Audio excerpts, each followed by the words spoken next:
আসসালামু আলাইকুম ভাইস্তেরা, কি অবস্থা? আমি আপনাদের জন্য একটা চ্যালেঞ্জ নিয়েছি 1 মাসের। চ্যালেঞ্জটা হচ্ছে প্রতিদিন বাবুর দোকান থেকে শরীফ ভাইয়ের দোকানে কিভাবে যাওয়া যায় সেই ভিডিও দেখাবো। এবং মানে ধরেন সবাই তো বানায় মোটো ব্লগ, আমি বানাবো গাড়ি ব্লগ, হেঁটে যাওয়া ব্লগ, এইসব ব্লগ, মিনি ব্লগে অনেক কিছুই দেখানোর চেষ্টা করব। তো তার আগে বাবুর দোকান চেনা দরকার এবং বাবু সম্পর্কে জানা দরকার। তো এই হচ্ছে বাবুর দোকান। আসলে নাম তার বাবু না, যদিও নাম বাবু, সে আসলে বাবু না। তো তার বাবু নাম না, আসলে আপনাকে যদি বাবুর বলে ডাক দেন তারে, সে আসলে শুনবে না, বলবে বজ্জাত জাদ্রেল, আমার নাম কি বাবু, আমার নাম হচ্ছে লই পাগলা। 1 সপ্তাহ পর নাম আবার লই পাগলা বলে ডাকবেন, সে বলবে আমার নাম লই পাগলা না, আমার নাম হাতিম ডাক্তার। মানে সপ্তাহে সপ্তাহে তার নাম চেঞ্জ হয়।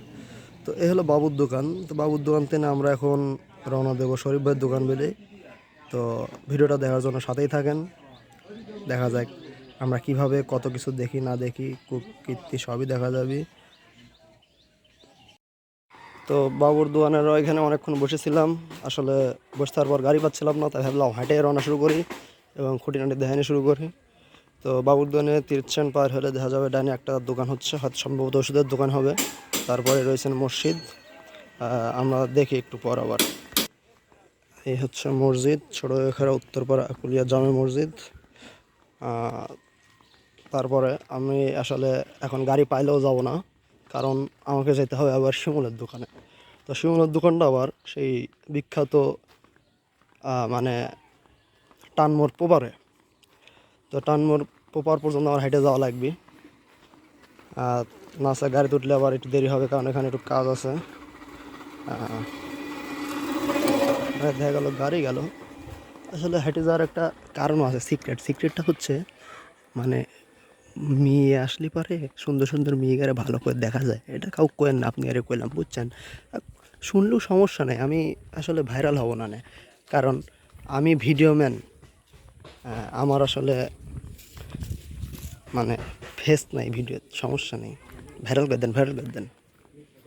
তো আজকে আপনাকে আমার গ্রাম সম্পর্কে চিনাবো এই পর্বে।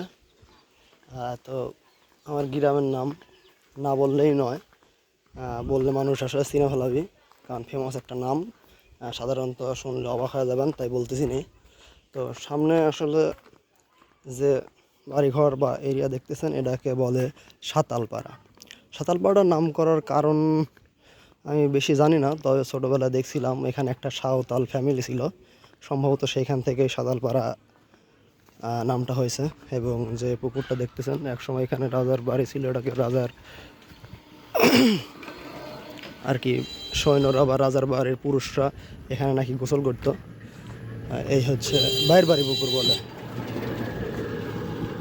আর ভিতর বাড়ি পুকুরও আছে, অন্য কোনো একদিন হয়তো দেখাবো সেই ভিতর পুকুরটা।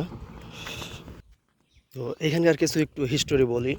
আগে এই রোড দিয়ে মানুষ যাইতে লাগলে নাকি মানে স্যান্ডেল পাই দিয়ে, জুতো পাই দিয়ে যাইতে পারতো না। যাওয়া দেখলেই হচ্ছে রাজার লোকজন ধরে মানে কল্লা কাইটা দিয়ে তারপরে ফালাই দিত কুয়ার মধ্যে।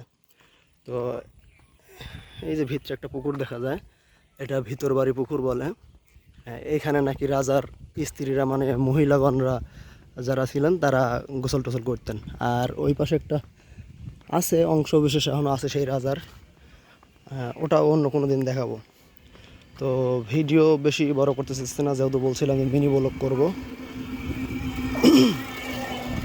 তো আমরা মানে আমাদের যে টার্গেট রেগুলার 3-4 মিনিটে কিছু দেখানো, কারণ নতুন আপনারা সমর্থন করলেই হয়তো রেগুলার ভিডিও আপলোড করতে পারবো। আপনাদের সমর্থন না পাইলে হয়তো বা মোটিভ হারায় ফেলবো, কারণ 30 দিন এক জায়গা থেকে আরেক জায়গায় নানান কিছু, যদিও রোড একই, কিন্তু এক এক সময় এক এক সিকোয়েন্স আসবে, এক এক ঘটনা ঘটবে, সেগুলো দেখবেন, মজা পাবেন, নতুন কথা শুনতে পাবেন। দেখেন ওই দূরে না নেমে পড়ছে, আসলে একটা জিনিস দেখাতে চাইছিলাম। তো ভিডিওটা অনেক লং হয়ে যাচ্ছে, আজকের পার্টে আর আপনার শরীফ ভাইয়ের দোকান পাবো না, পরবর্তীতে দেখানো যাবে। ওকে, আল্লাহ হাফিজ, আজকে বাই বাই।